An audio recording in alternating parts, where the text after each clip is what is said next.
Happy New Year, everybody. Schuyler Callihan here on Between the Ears. Today, we're going to talk a little bit about the transfer portal class of 2023, looking back at who contributed, who exceeded expectations, who fell short, who really didn't contribute all that much, and some guys who the jury is still out on because they've maybe played here and there a little bit, but bigger role for them to come in 2024. So, first off, I want to say this. For a coaching staff that's had to deal with so much attrition, has had to deal with so much in terms of the NIL and losing guys to the portal and not really having that strong NIL base until this year, they did a phenomenal job with the portal last year. 14 guys they brought in, and I think you could argue that 10 of them were hits. That's a pretty solid batting average. If you're going 10 out of 14 in the portal, you like your chances, and I think that's a part of the reason why they won 9 games this year. I mean, with one of those 10 being a consensus All-American and Beanie Bishop. So now I don't think that's going to be the expectation. Obviously, every year that you're just going to go in the portal and grab some consensus All-American every single year, but they clearly know how to identify talent. And again, the reason why I've been preaching to the fan base to relax on some of these offers that are going out is because they've been able to hit on these guys before, and even more so now than ever. You really need to trust what they're doing because of Drew Fabianich, who's got NFL background of scouting players, projecting players, what they'll be at a higher level. And he looks for the value. That's something that not every college football team has, is a general manager. WVU has a guy that's not only a GM, but has been in the NFL for several years and has done this for a long, long time. So when you see offers going out to guys that are, D2, FCS, JUCO, or just a group of 5 school, don't freak out. I promise you there is a reason why they're going after these guys. They're not going to go after these guys that are in the Power 5, that are transferring, that are going to want all this all this big time money. They're going to go after some Power 5 guys every now and then, but it's got to be the right guy. It's got to be a guy that's not going to demand a high dollar amount. But when you go back and look at the majority of last year's portal class, there's some hidden gems here that come from the lower ranks. And technically, I would, yes, Beanie Bishop came from Minnesota, but he really didn't play that much of a factor in their defense as he did when he was at Western Kentucky. I kind of throw him more into the group of 5 transfer thing, even though he did come from Minnesota. But, I mean, regardless of how you look at it, he was a home run. Tyron Bradley, obviously FCS level. He's someone that I think in 2024 is going to take a big step forward and kind of help those pass rushing numbers a little bit now that he's been into the defensive system for a year. I don't know that he's going to put up big numbers, but I think he can give you Jared Bartlett production. And I think that's why West Virginia is okay with Bartlett moving on into the portal, because they feel pretty good about Tyron Bradley. He showed up late at the end of the year, even made some plays in the bowl game. You go to Anthony Wilson, second leading tackler on the entire defense, came from Georgia Southern, group of 5 school. You go to Michael Hayes, Georgia State, kicker, was deadly accurate inside 50 yards. You have Montre Miller, who didn't play but the start of the season because of injury. But he's going to be somebody that, assuming the NCAA gives him the waiver, which I believe things seem like that they're heading in that direction, he's going to be starting or at least in the mix to start next year at corner. He comes from Kent State. So again, there's some of these guys on here. EJ Horton, wide receiver that came from Marshall, had some plays.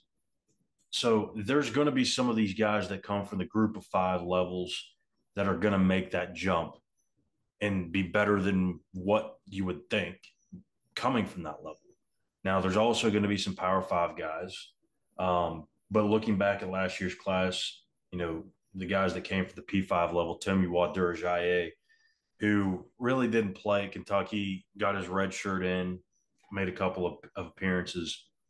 He's somebody that's really going to take a big step forward in 24 because partially because he has to, but we've seen the glimpses and the flashes that he can of his talent. And I think when he gets that full off season here, um, with that experience under his belt, you're going to see a much better polished product in Tommy Waderjaye.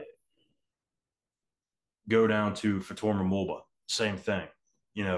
A guy that really didn't play much at Penn State, didn't have a role, really started to come on as the season went on. Again, they would love to have Mike Lockhart, 100%.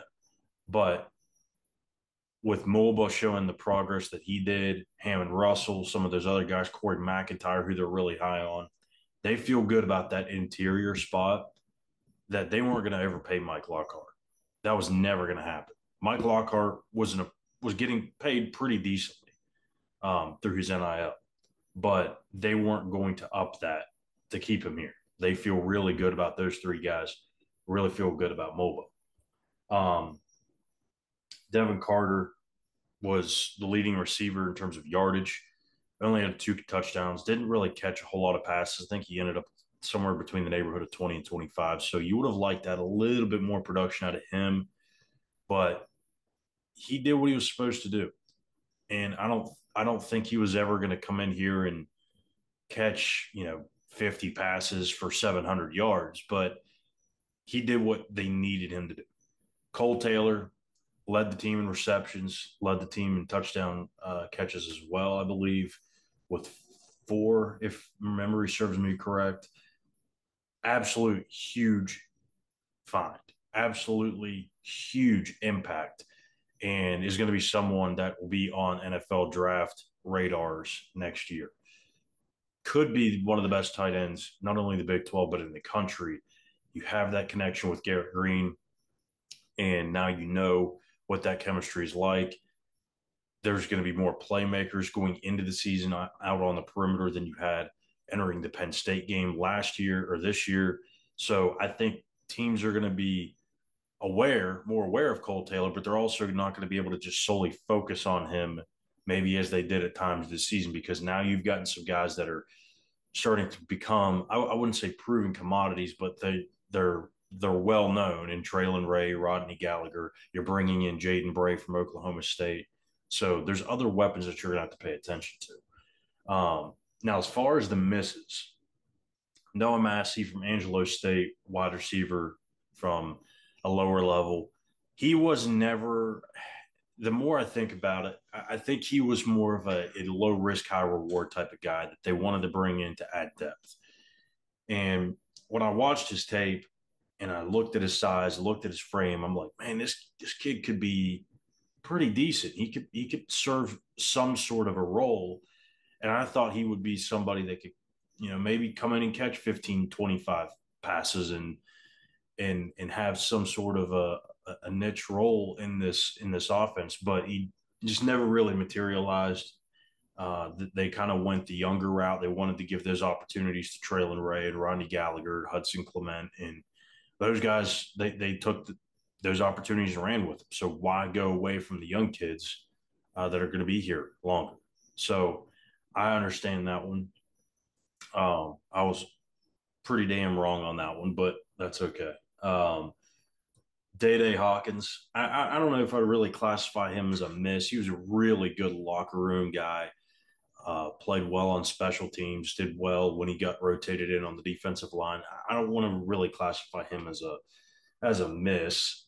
But Keyshawn Cobb, safety from Buffalo, he played in a couple of games, got hurt, but he was somebody that, from what I've been told, was never really going to come back in 2024.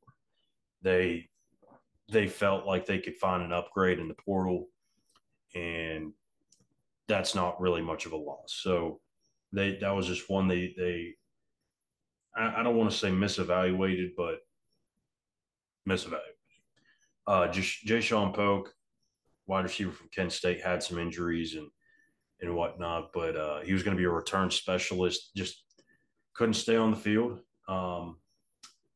And again, probably one that they can afford to lose. Not really a huge loss there. So I mean, and that's really it. You talk about the misses, and there's really only three in Massey, Polk, and Cobb.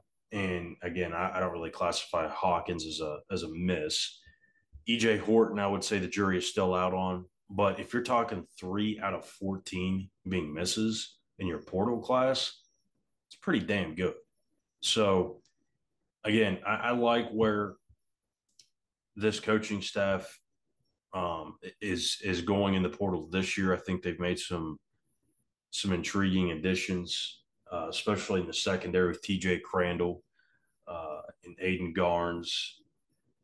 Those two kids are going to come in right away and have an opportunity to compete. Ty French, a defensive end that's going to be arguably their best pass rusher. Josh Minkins, a safety. Reed Carrico, a linebacker from Ohio State. They've got some dudes coming in on defense.